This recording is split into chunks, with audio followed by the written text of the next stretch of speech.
¿Qué tal? Muy buenas noches. Qué gusto me da saludarles como cada lunes en este momento de taller de historia, ¿no? Como siempre, empiezo con los agradecimientos que son muy justos porque ustedes han hecho de este taller uno de sus pues, preferidos y agradezco tener al club, al Yucatán Country Club, toda esta ventaja que nos da, que me da.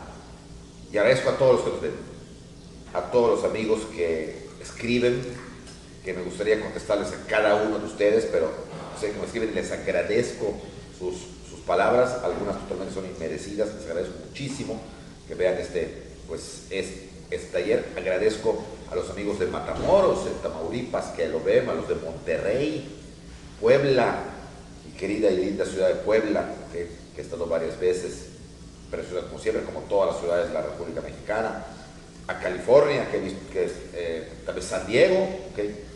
Y también gente que ya por segunda vez me escribe del Perú. Les agradezco mucho todo este interés que ustedes muestran por la verdadera historia, es decir, no la historia maniquea, no la historia oficial, sino la historia fundamentada en libros, en documentos más allá de la historia tradicional u oficial. Bien, pues hoy vamos a ver el tema final del gran tema que se llama Juárez y Europa, en donde vamos a terminar con ver las famosas desventuras de Napoleón III, vamos a terminarlas, y para ver qué era lo que ocurría luego cuando se va a dar el caso del imperio. Bueno, nos quedamos la clase pasada, ¿okay?, en que don Benito Juárez había salido en su carruaje después del triunfo de los franceses, del mariscal Forey, sobre Puebla, ¿okay?, y después de las fiestas que le hicieron los poblanos a los franceses, ¿okay?, por fin, el 11 de junio, los franceses van a entrar triunfantes a la Ciudad de México. Ya no estaba Juárez, hacía 11 días que había partido rumbo al norte. Para ser más exactos, iban a ir a la ciudad de San Luis Potosí, donde el liberal Joaquín Alcalde, el gobernador, los había invitado a trasladar su gobierno ahí ante la falta de seguridad que ya demostraba el centro de México. ¿Okay? Juárez se retiraba, ¿okay?, y los franceses, 11 días después, encabezados por Forey por un lado, por Leonardo Márquez por el otro, ¿okay?, Almonte más allá, Tomás Mejía en otro caballo, y todo el ejército que en ese entonces se le llamó franco-mexicano, y que el cronista de la ciudad, don Rafael de Sayas Enríquez, le llamó el ejército franco-traidor, entran a la Ciudad de México y se posesionan del antiguo Palacio de Moctezuma, antiguo Palacio Virreinal, ¿okay?, y ahora era el Palacio Nacional. ¿Okay? Inmediatamente, ¿okay?, la gente los recibe, los aplaude, ¿okay? Hay que reconocer que pues, la historia está escrita así, ¿okay? Hay un libro del maestro José Fuentes Mares, ¿okay?, que se llama Las Mil y Una Noches Mexicanas, ¿okay?, y hay un capítulo que son cuentos, son historias de México, pero hechas como tipo de cuentos un poquito irónicas, y hay un capítulo que se llama El Palacio y la Gente, en donde nos cuenta cómo entraba la gente, cómo cada personaje que entraba, del bando que sea, amigo o enemigo, lo recibían, viva, hurra, bravo. Así recibieron a Iturbide, así recibieron a Victoria, así recibieron a Guerrero, así recibieron a Santana 20,000 veces, así recibieron a Juárez, así a Maximiliano, así a Porfirio, así al PRI, así a todo el mundo, así a Morena, a todo el mundo. O sea, entonces lo pone como chiste. La obra se llama Las Mil y Una Noches Mexicanas, ¿okay? Historias a modo de cuento, por así decir, pero muy simpáticas, porque te estás riendo, pero dices, no, pues es cierto lo que dice este señor, ¿no? Bueno, pues la gente lo recibe, igual, viva, hurra, bravo, viva Francia, viva México, viva yo, o sea, todo el mundo, ¿okay? Y Forey, pues toma posesión del palacio. Inmediatamente, ¿okay?, Forey se nombra autoridad militar máxima, porque a las órdenes que tenía de Napoleón, estamos hablando de 1863, para que nos ubiquemos, junio del 63, y rápidamente convoca a una junta de notables. ¿Okay? Ese era el acuerdo que había con el Partido Conservador en París. Esta junta de notables, ¿okay?, estaba formada cerca como de 20 personajes conservadores de la más alta aristocracia de la Ciudad de México. ¿Okay? Ignacio Aguilar y Marocho, el obispo Labastida, como no estaba en ese momento, estaba el obispo Ormachea, Mariano Salas, obviamente Almonte, en fin, y todo un grupo bastante grande. ¿Okay? Unos mandaban representantes porque algunos estaban en París, como José María Gutiérrez Estrada, como el padre Miranda, como José Manuel Hidalgo y Esnaurrizan, que eran los que movían, eran los titiriteros que movían todo a ese grupo. Y a esa junta de notables que nombra Forey, ¿okay?, pues se va a rodear de ellos, pero el que mandaba era Forey. Desde este primer momento que los conservadores aplaudieron la llegada de los franceses, porque sentían que su sueño dorado de echar a los liberales, y en especial a Juárez de la Ciudad de México y luego del país, se hacía verdad ese sueño, y además ya se sabía que estaban en tratos con el príncipe austriaco Maximiliano de Habsburgo. El sueño de ellos, de la época de Lucas Alamán, de la época de Santana, de que un príncipe católico hecho viniera a gobernar, estaba tomando forma, y se sentían los semidioses. Estaban en una nube, pero desde este momento van a empezar, queridos amigos y amigas, los problemas. ¿Por qué? Porque esa junta de notables siente que ellos mandan, porque al fin de cuentas ellos creen y piensan que ellos son los hacedores de esta situación, porque fueron los que fueron a ver a Napoleón. Y evidentemente Forey sentía que el que mandaba era él, porque Napoleón le había dado el poder a él. Por lo tanto, esa junta de notables no estaba encima de él, sino debajo de él.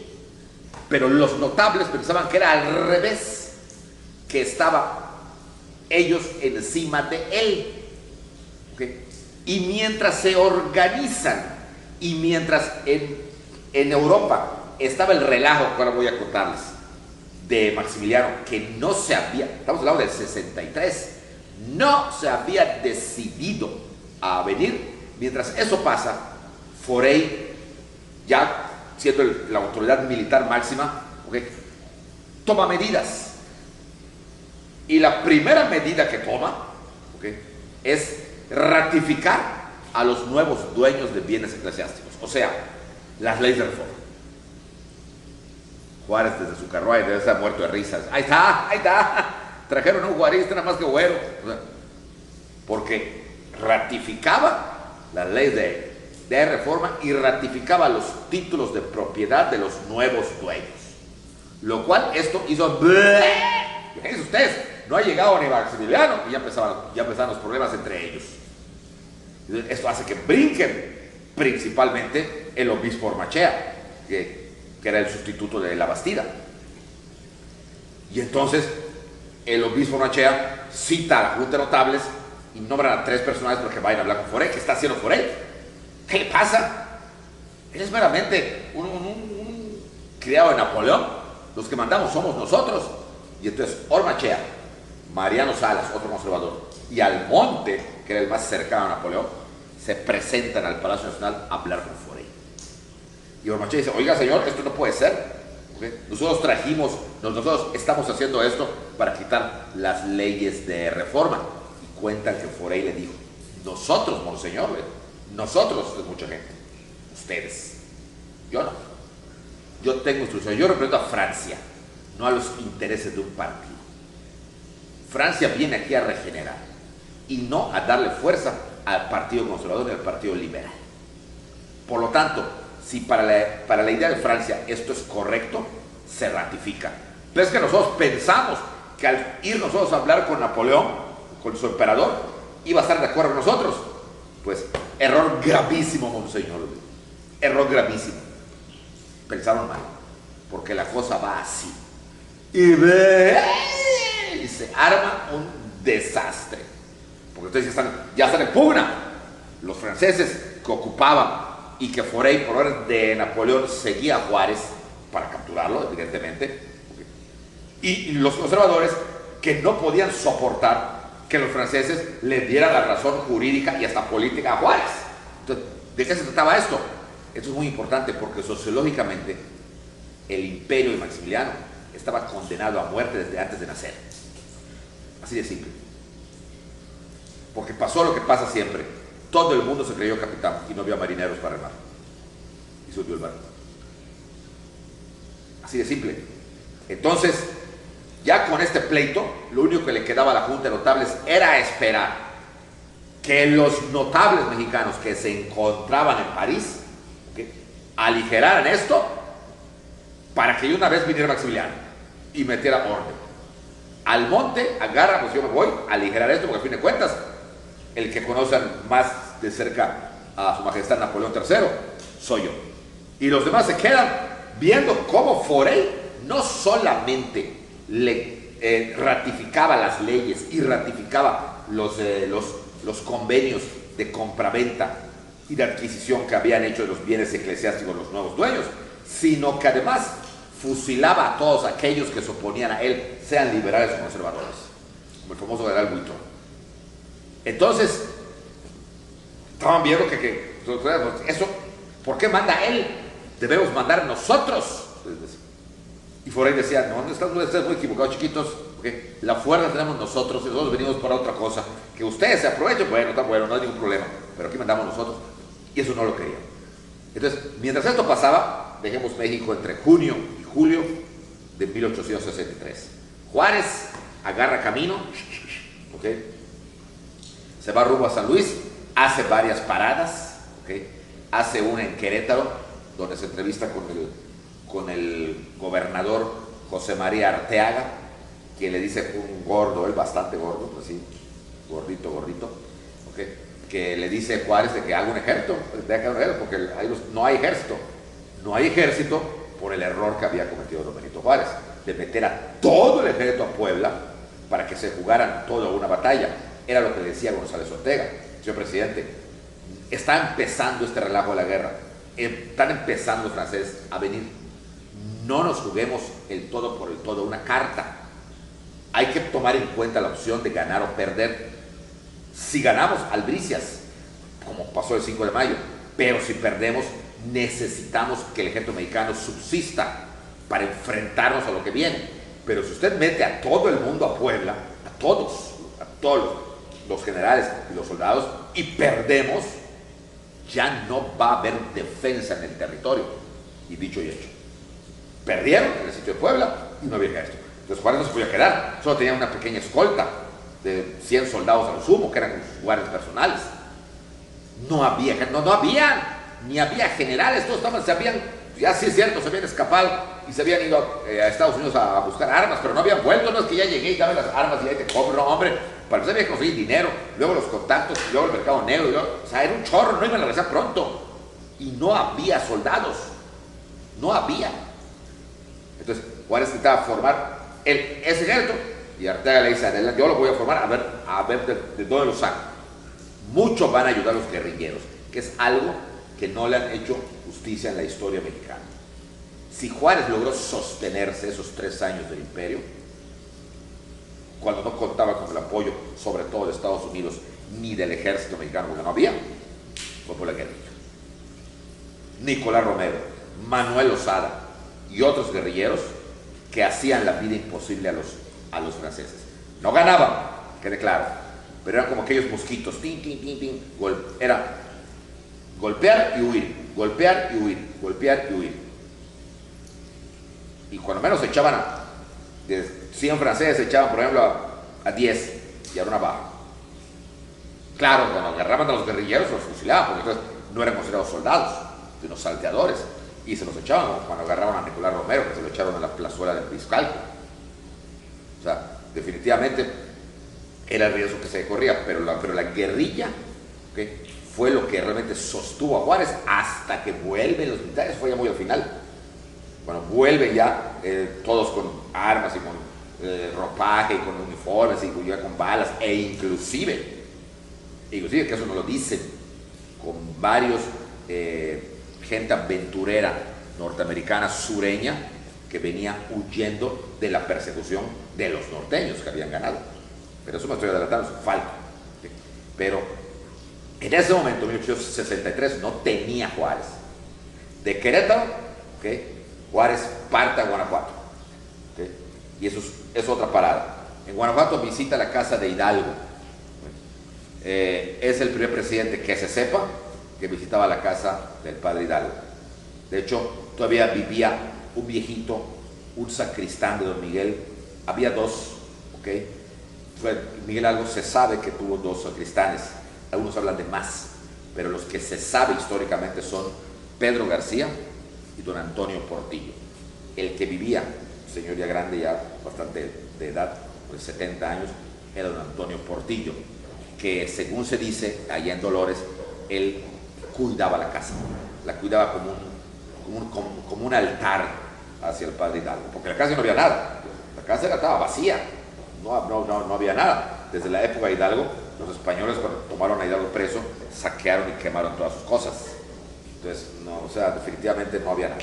Bien, entonces, ahí está un tiempo, está con su familia, visitan Dolores, y ese Dolores donde les informa que había caído Querétaro.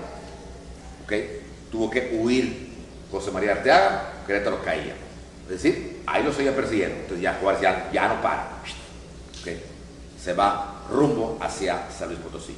Y en el camino, Juárez va recibiendo noticias de que está cayendo, o que ha caído, porque cayó, de que ha caído Celaya, cayó Irapuato, Manuel Doblado se defiende en Guanajuato, caen también. O sea, los franceses están toma y toma todos.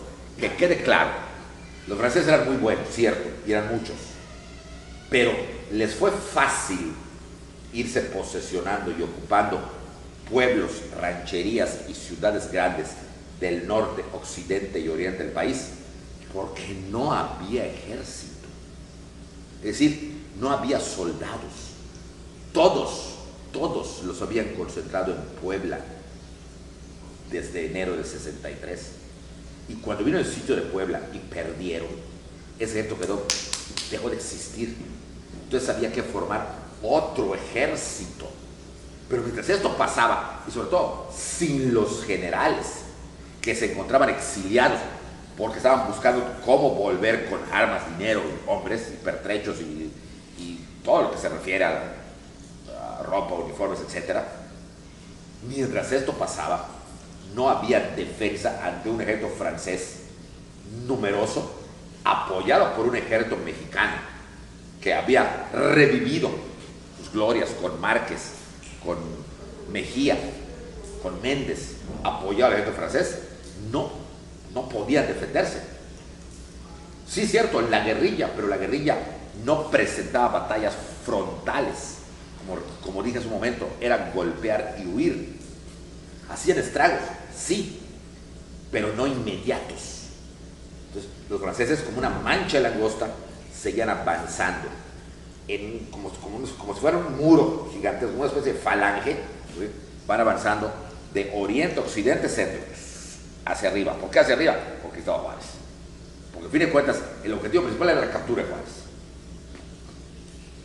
Y así Juárez va a refugiarse en San Luis Potosí, donde se reúne con algunos generales que habían sido, como por ejemplo con Manuel Doblado, que pues había sido su estado derrotado, su ciudad derrotada, Guanajuato, para ver si se podía rearmar algo con la Guardia Nacional de San Luis y sobre todo con la guerrilla, o sea, darles un poquito de clases o instrucciones. Entonces, todo esto, pues, estaba, vamos a llamarle, haciendo factible o fácil el triunfo de la intervención francesa. ¿Ok? Bueno. Pero vamos a trasladarnos a Europa otra vez. Mientras Almonte agarra su barco para ir a ver qué estaba pasando, porque no había noticias del archiduque, qué pasaba en Europa. En Europa había un problema. El problema era que Maximiliano no se decidía. Como vimos los que tuve el honor de que tomaran el curso,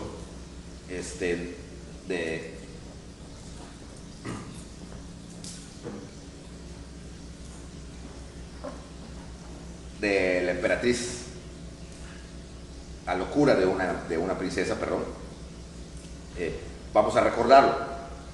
Maximiliano, okay, ya había sido invitado unos meses antes en una primera visita cuando convencieron a Napoleón de todo esto, okay, para sondear a Maximiliano. Se entusiasmó más que él su esposa, okay, la princesa Carlota Amalia Leopoldina, okay, fueron los que realmente se entusiasmaron. Entonces, pero más se entusiasmó María Carlota Amalia, okay, y Maximiliano también, porque al fin de cuentas eran dos tipos que no hacían nada, pues estaban dedicados, sobre todo Maximiliano, a la caza, a la pesca. Maximiliano tenía una afición que era coleccionar insectos, especialmente mariposas. De hecho, había contratado a un maestro particular de entomología, que era el entomólogo científico, el doctor Billy Meck. El doctor Billy Meck siempre estaba con él y le decía, esta pertenece a tal familia, a tal especie, y tiene su colección de mariposas, y siempre le gustó. Inclusive cuando llegó a México aquí, se dedicó a coleccionar mariposas. No era raro ver a Maximiliano Cerrilla de Chapultepec, o inclusive cuando iba mucho a Cuernavaca, vestido con su traje chinaco y con su redecita de mariposas. Pero eso ya cuando vino acá, porque era otro estilo. Bueno, pero se entusiasmaron. El problema va a ser que se entusiasmaron ellos, porque personalmente tenían ciertos traumas los dos, ¿okay? Algunos ya los tocamos cuando vimos a la emperatriz, en su momento tocamos aquel tema, ¿okay? Uno de ellos era su fracaso matrimonial, fracaso que Maximiliano, todo parece indicar, no pretendía subsanar, pero sí Carlota. Y Carlota vio en esta invitación mexicana una oportunidad de recuperar a su marido, de recuperar la intimidad de su marido y de recuperar los deseos de su marido por ella. ¿Ok? Otro trauma. ¿Okay? Maximiliano se sabía que era muy querido, era un ídolo para los venecianos, para los lombardos e inclusive para los austrianos. En Trieste, que era donde estaba el castillo Miramar, lo idolatraba, a diferencia de su hermano.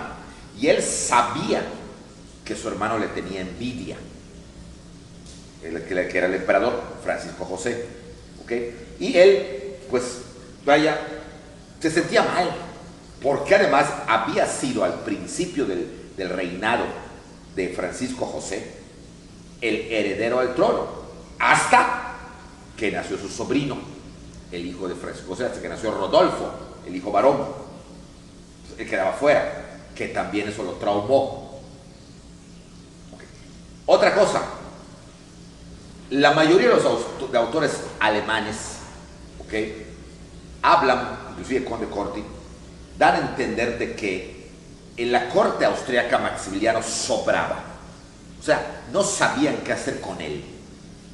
Era el segundo, el hermano incómodo, a diferencia de los dos hermanitos que por ahí andaban, o sea, no figuraban. Pero él era el hermano incómodo porque había sido gobernador de la región Lombardo-Véneto, porque era muy querido y porque también se dice, aunque aquí hay un poco de chisme, pero que también sí hay documentación donde dan ahí, o sea, dice, parece, por eso parece, no quiere decir que sea, pero parece de que la emperatriz Sisi tenía cierta, vaya, le gustaba a Maximiliano, que inclusive cuando todavía comían juntos en la mesa, Sisi le echaba unas miradas a Maximiliano así como diciendo, no, ya no será posible, como que algo así, ¿no?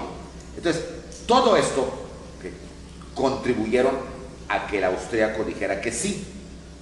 Y Carlota, además de ese trauma matrimonial, femenino y hasta sexual que tenía, Carlota vio la oportunidad de ser útil, porque Carlota, ya lo vimos, sí lo vimos con mucho detalle, era la hija consentida de su papá Leopoldo, y el papá la había preparado para gobernar. Acuérdense que ella estaba, vaya, se le habían dicho que se casara con el príncipe heredero al trono de Portugal, y al fin de cuentas prefirió a este, y que el papá le dijo, te voy a hacer lo que tú quieras, hija, porque te adoro, cosa rara en esa época, lo que tú quieras.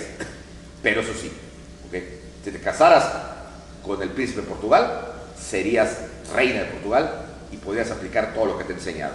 Maximiliano será muy buena persona, pero el archiduque no va a pasar. Sin embargo, yo lo prefirió a él.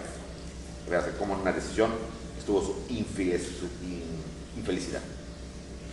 Entonces, todo esto contribuye a querer ir, y en un principio se entusiasman. Y el mexicano es muy dado, aunque no le dicen sí, pero con que ven la risa, pues ya, es sí. Y Napoleón III, que también tenía intereses, pues ya está, vamos a comprometerlo. Pero pasan dos cosas.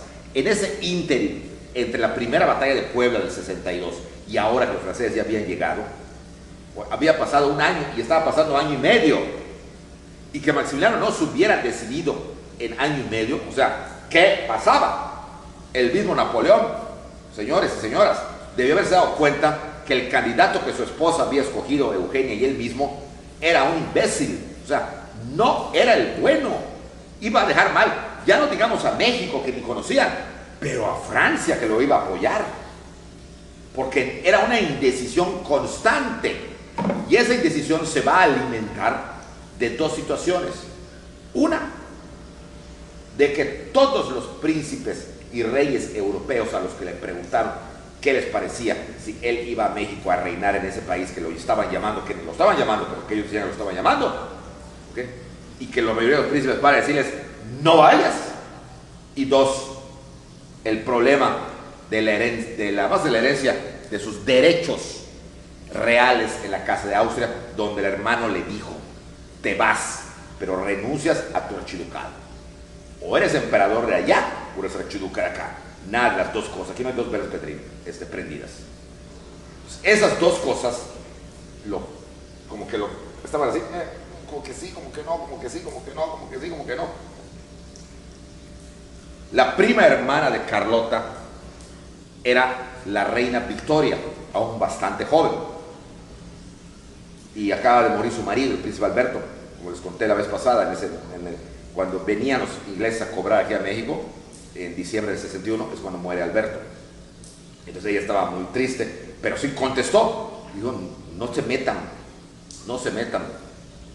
Pero de veras que cuando la gente no aprende de consejos ajenos. Pero él sí estaba ya muy dudoso.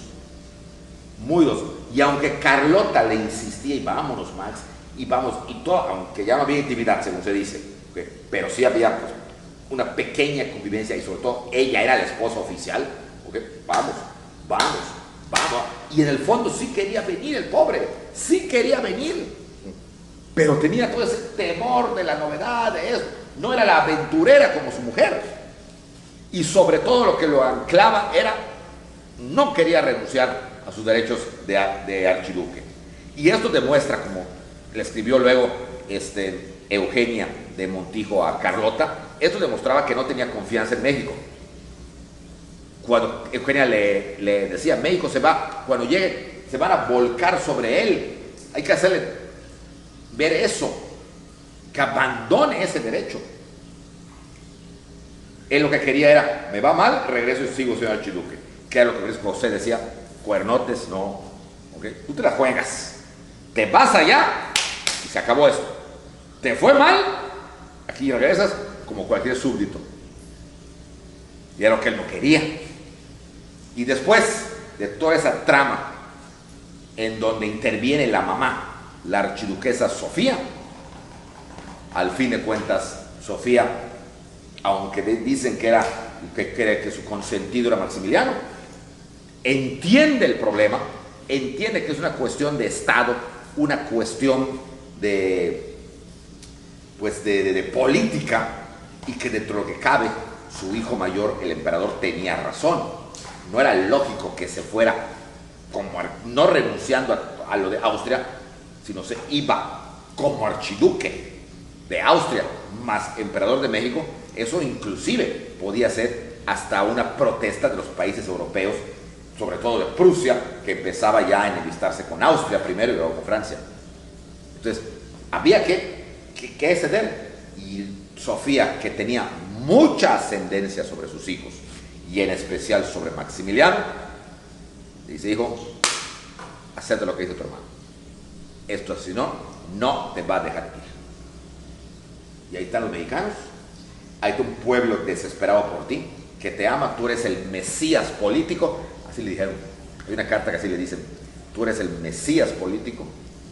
Tú eres la renovación de ese pobre pueblo degenerado y depravado, a punto de desaparecer por culpa de los anglosajones, por culpa de un indio bárbaro que se está entregando como una ramera a los Estados Unidos. Tú lo vas a salvar. Lo que estás haciendo es una misión divina, es de un buen católico.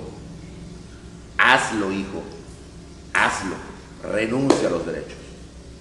Y todas las fuentes que hay, se dice que con el dolor de su corazón y que con lágrimas en los ojos, Maximiliano firma lo que se conoció como el acuerdo de familia o los convenios de familia, donde Maximiliano renunciaba a sus derechos y privilegios austriacos.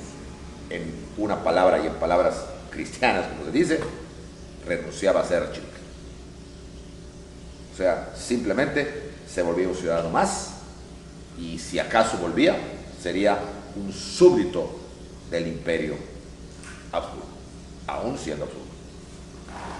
En un estado de depresión total, Maximiliano informa a Napoleón que ya está todo listo y que sí, que acepta la corona. Napoleón, que se estaba desesperando, Napoleón ya se estaba pero arrancado el bigote, ese bigotito así que tenía ahí muy... ¿Qué es esto? ¿Por qué no se decide? Cuando por fin le cae de perlas para octubre de 1863, que por fin el tipo se decidía. Vaya, vaya mexicanos, vayan, ahí va. Allá fueron José Manuel Hidalgo, José María Gutiérrez Estrada, Miranda, Aguilar y Marocho, varios más, no recuerdo los nombres. Hay una fotografía que se tomaron en el castillo de Trieste, donde están todos ellos, toda la comisión que fue. Se sentaban con una foto de estudio, tomaron la foto, están todos. ¿Okay? Y entonces se presentan y viene entonces ahora sí, ya era la segunda entrevista, la aceptación del trono de México. Nada más que fue una aceptación muy surrealista, porque a la hora de la comida, que se había preparado una super comida en las terrazas que daban al mar en el castillo de Miramar, allá en Trieste, junto al mar Adriático, una vista bellísima. Los que han ido por allá, visiten el castillo de Trieste en Miramar, es un museo con las cosas de Maximiliano, hay una estatua de Maximiliano a la entrada. No fue Maximiliano, no fue. La que preside es Carlota, justificando que su marido se sentía mal, pero que ella, a nombre de su marido, ratificaba la aceptación del trono. Y como dice Edgar Conde Corti, el lugar de Maximiliano siempre quedó vacío y fue evidente su ausencia. La pregunta que hasta hoy se hace, esa bola de mexicanos que estaban allá, no se estaban dando cuenta que las cosas no estaban marchando como deberían de marchar.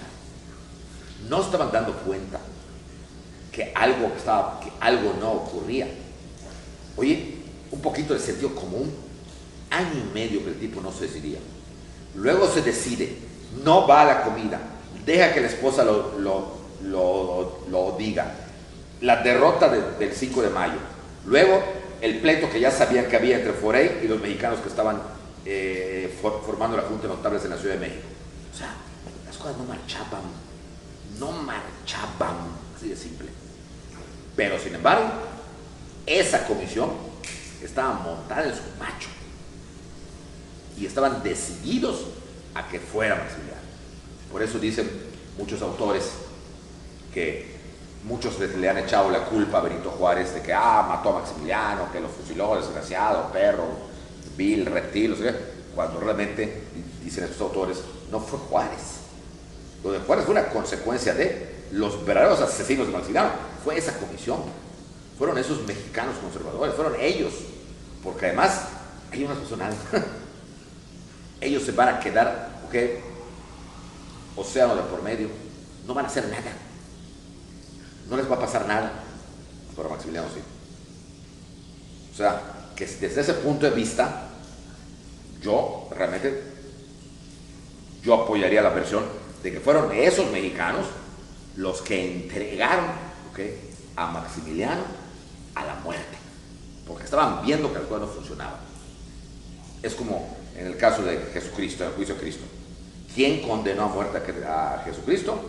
Pilatos. ¿Quién lo condenó? Los romanos. Los romanos lo mataron, ¿cierto? Pero ¿quiénes lo entregaron a Roma para matarlo así descarnadamente? Los judíos. Pues es lo mismo. Es lo mismo esto. O sea, fue una consecuencia de... Bueno, ya una vez todo listo, ¿ok? Ahora venían los compromisos. ¿Los compromisos cuáles eran? En primer lugar, con Francia.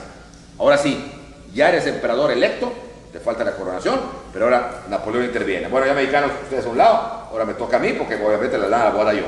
Tengo que tratar ya con el Habsburgo. Y luego el Papa levanta la mano, yo también. Después de ti, Napo, sigo yo. Ah, bueno. Y entre octubre de 1863 y el viaje que va a ser a finales de abril de 1864, viene toda esa reunión de compromisos previos al viaje, como pasa hoy, entre la elección que se gana un candidato y la toma de posesión de ese candidato vencedor, hay una serie de compromisos gruesísimos que no se publican en la prensa, por ejemplo, pero que es el momento que entonces empiezan a cerrar filas para comprometer. Y aquí los más conocidos fueron los compromisos de Napoleón y los compromisos con el Papa. Los de Napoleón, ¿ok? Napoleón viaja a Viena, con su esposa Eugenia de Montijo para saludar a Francisco José, que por cierto Francisco José le debía mucho, era su aliado, y a Sisi. Ahí se enfrentaban lo que se conocía en ese entonces como las dos mujeres más bellas de Europa, Elizabeth de Baviera y Eugenia de Montijo. Elizabeth de Baviera siendo ahora la emperatriz de Austria con el nombre cariñoso de Sisi, ¿okay?, y Eugenia de Montijo, emperatriz de Francia, ¿okay?, que dicen que eran las mujeres más bellas, los dos mises, por así decirlo, hermosísimas las dos. Ahí van a ser recibidos por el emperador en un banquete impresionante, pero solamente el emperador, su familia, la familia cercana, no la extendida, para luego entonces Maximiliano lo iba a esperar ya en Miramar, porque entonces ya el chiste era, mira, ¿por qué? ¿Por qué no lo iba a recibir Maximiliano en Viena? Por una razón, o por varias. Una, porque ya no era archiduque, y dos, porque ya era emperador electo. Entonces ya tenía que tener su propio lugar, y ya no era el Palacio de Invierno que hoy conocemos en Viena, ¿okay?, ni siquiera Schönbrunn, era Miramar. Y ahí se traslada Napoleón con todo su séquito, con sus camarógrafos, porque lleva camarógrafos, lleva fotógrafos, y todo, hay fotos reales, y entonces es la recibida oficial ahora del emperador electo de México. Ahí Napoleón y Maximiliano se dan un abrazo en el castillo de Miramar, hay sus buenos abrazos, y entonces ahí Napoleón le dice que pues vamos a firmar un convenio, que aunque la palabra es más importante que la firma, pero no estaría de más un documento escrito. Y se firma lo que se conoce en la historia como los Tratados de Miramar. Es decir, donde Napoleón se compromete a mantener a Maximiliano con tropas, armas y dinero, con 40,000 hombres, pero hay una cosa que no nos dicen los maximilianistas, que el tratado decía, mientras se prepara un ejército nacional, un ejército imperial. En pocas palabras, era un préstamo de mientras. ¿Okay? Como un tratado siempre será bilateral, si no, no sería tratado, entonces México, Maximiliano a nombre de México, se comprometía con Napoleón a amortizar todas las deudas, que al fin de cuentas era el motivo de la intervención, y hacer ese ejército nacional. Al final, Napoleón ponía su rúbrica, como se entendía antes, hoy la rúbrica ya se utiliza en la cuestión académica, ¿okay?, ponía su rúbrica donde decía: te considero mi hermano, y como mi hermano, así lo dice Napoleón, nunca te voy a abandonar. Yo, esas palabras que las oyó Carlota bueno, Napoleón escribió, las va a restregar luego, tremendo. ¿Okay? Y Maximiliano le dice: ¿okay? Señor emperador y hermano mío, estamos unidos para una misión altísima: regenerar a un país que lo necesita. Por eso es que se le decía el Mesías político.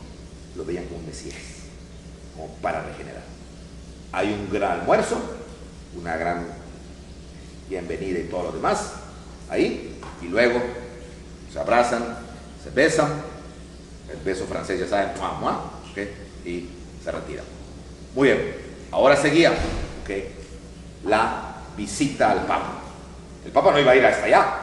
El Papa era el Papa. Recuerden que aún existía el Sacro Imperio Romano Germánico, que aunque Napoleón le quita al Papa los estados pontificios, ¿okay?, el Sacro Imperio va a existir hasta que Garibaldi le quita todo. Y ya casi se lo quita, porque Garibaldi se lo va a quitar en 1870, me parece, al Papa, y eso estamos hablando de 1863, 64 ya. ¿Okay? Ya casi.